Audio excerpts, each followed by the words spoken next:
Hi friends, welcome back to our channel. This is Mallesh Vihari. So friends, మనం ఇప్పుడైతే ఆంధ్రప్రదేశ్లోనే అతిపెద్ద ఫిషింగ్ హార్బర్, అలాగే అతిపెద్ద చేపల మార్కెట్ కూడా. మొత్తం ఈ ఫిషింగ్ హార్బర్ అంతా కూడా ఎక్స్ప్లోర్ చేద్దాం. అలాగే ఇక్కడ ఎండి చేపలకి బాగా గిరాకీ ఉంది, బాగా చౌకగా కూడా దొరుకుతాయి. అవి కూడా చూద్దామే. ఇదే ఫిషింగ్ హార్బర్ ఎంట్రన్స్. చూసారా, ఈ చివరి నుంచి చివరి వరకు చేపలు అమ్ముతూనే ఉంటారు. యాక్చువల్ గా మనం మార్నింగ్ రావాల్సింది 7-8 ఆ టైంకి. కాకపోతే మనం లేట్ గా లేసాం కదా, అందువల్ల 11:30కి వచ్చాం. అందుకు పచ్చి చేపలు అయితే లేవు, అన్ని ఎండి చేపలు ఉన్నాయి. బస్తాలు బస్తాలతో నింపేస్తున్నామే. అవన్నీ కూడా చూద్దాం.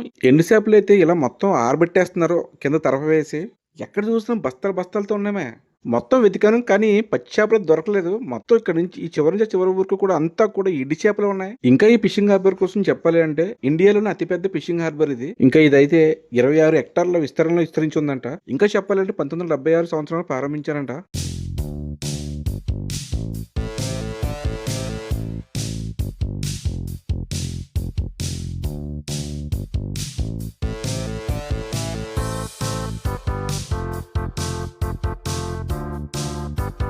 ఇంకా ఈ ఫిషింగ్ హార్బర్ అన్నది విశాఖపట్నం రైల్వే స్టేషన్ నుంచి 5 కిలోమీటర్లు, అలాగే ఎయిర్పోర్ట్ నుంచి అయితే 14 కిలోమీటర్లు ఉంది మాయా. ఏంటిది, ఏదో రోడ్డు మీద వేసుకుని ఆరబెట్టినట్టు చేపలను ఈ చివరి నుంచి చివరి దాకా ఆరబెట్టేస్తున్నారు. తో ఈ పొడవంతా కూడా ఎండి చేపలే.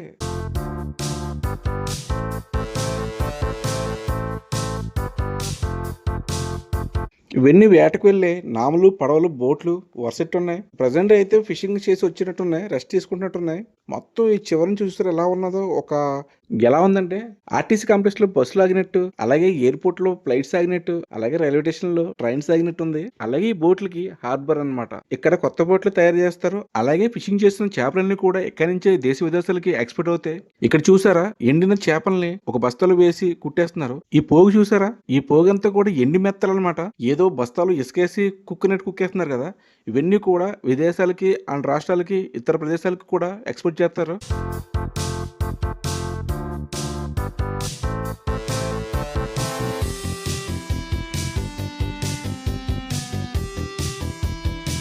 ఇక్కడ నుంచి చూస్తే వైజాగ్ అవతల పక్క ఉన్న సిటీ మొత్తం కూడా కనబడుతుంది.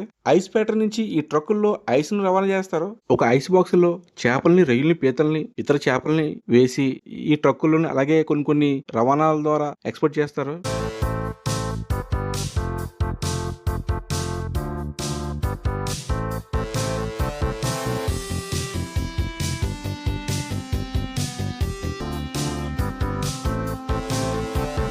నా వెనకాతల మీకు కనిపిస్తుందా, కొత్త బోట్లు ఇక్కడ రెడీ చేస్తారు. లోపలికి వెళ్దాం. ఇంకా మనం లోపలికి వెళ్ళొచ్చు. లోపలికి వెళ్ళొచ్చు. చివరి నుంచి చివరి వరకు కూడా మొత్తం అంతే.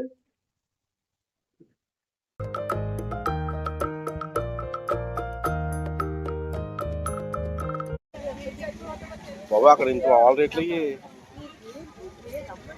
మళ్ళా తీయేది మళ్ళా దోశ.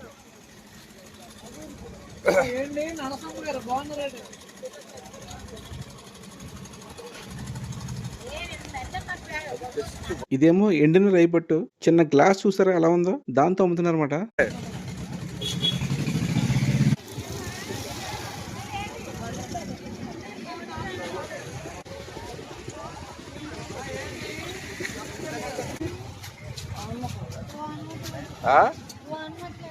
వానమట్లా రావుడేలు ఇన్ని డ్రై ఫిషెసే. మామూలు పెద్ద ఏం కనబడలేదు.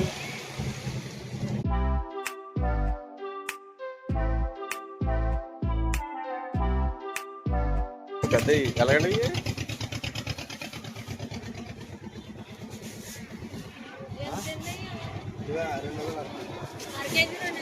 పెద్దయా? ఇవేమో ఎండిన పెద్ద రైలు అనమాట. కేజీ 400. చాలా నీట్ గా ఒలిచారు, చాలా పెద్దగా ఉన్నాయి. అలాగే చౌక అనుకుంటున్నాను. 200 రూపీస్ ఉంటే పర్లేదు, చాలా బెస్ట్. కాబడతాయి కదా, 100 రూపీస్ అండి. ఏ విధంగా మొత్తం ఆ చివరి నుంచి చివరి వరకు కూడా అవే.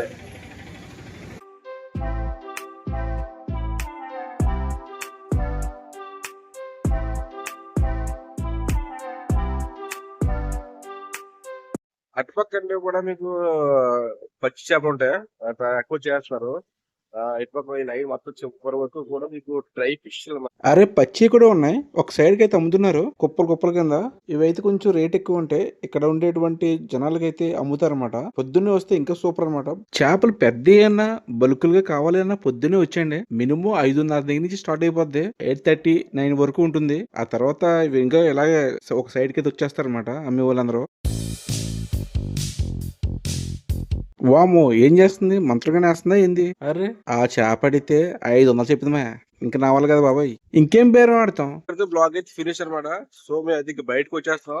ఒక పక్క ఎండు చేపలు, ఒక పక్క పచ్చి చేపలు 2 కలిపి అమ్మేస్తాం. టైం అయితే ఇప్పుడు 12:30 అయింది. దానివల్ల పచ్చి చేపలు అనేవి కొంచెం కనపడలేదు మనకి. సో ఇంక మేము ఇంకా వెళ్ళిపోతున్నాం. లంచ్ టైం అయిపోయింది.